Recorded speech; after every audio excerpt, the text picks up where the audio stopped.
Unang-una po, ang whole departure order, ang mag-i-issue po niyan ay korte.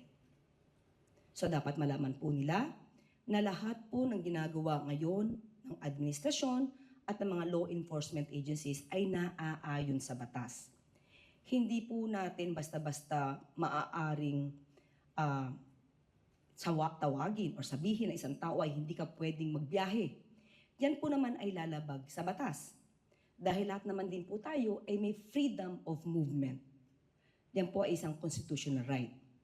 So ang ibig sabihin, kapag ka naman nagpalabas na po ang korte ng warrant of arrest, ito po ay maaaring hilingin sa korte na mag-issue na po ng whole departure order. So sa mga naiinip, ang pamahalaan po ay nasa tamang pagkilos na naaayon sa batas. Nagmamadali, yes, minamadali lahat, pero hindi natin mamamadali ang lahat, pero mag-violate tayo ng batas at ng human rights.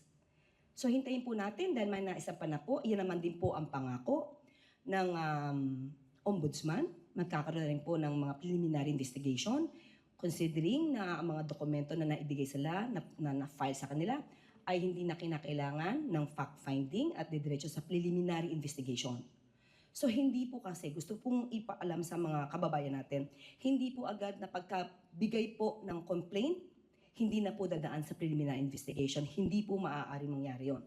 Pag kayo po ang nadimanda, sa lahat po ng bumabatikos o nagkikriticize ngayon, pag kayo po ang nadimanda, gugustuhin niyo po ba pagka-file ng complaint, hindi na kayo makalagra or makabiyahe?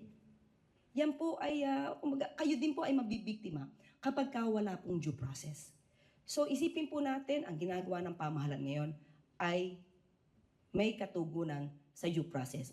Sino man ang madimanda, kayo man o ibang tao, basta due process po ang lagi nating papanatalihin na marespeto. So yun lamang po. Sana po maintindihan po nila yan.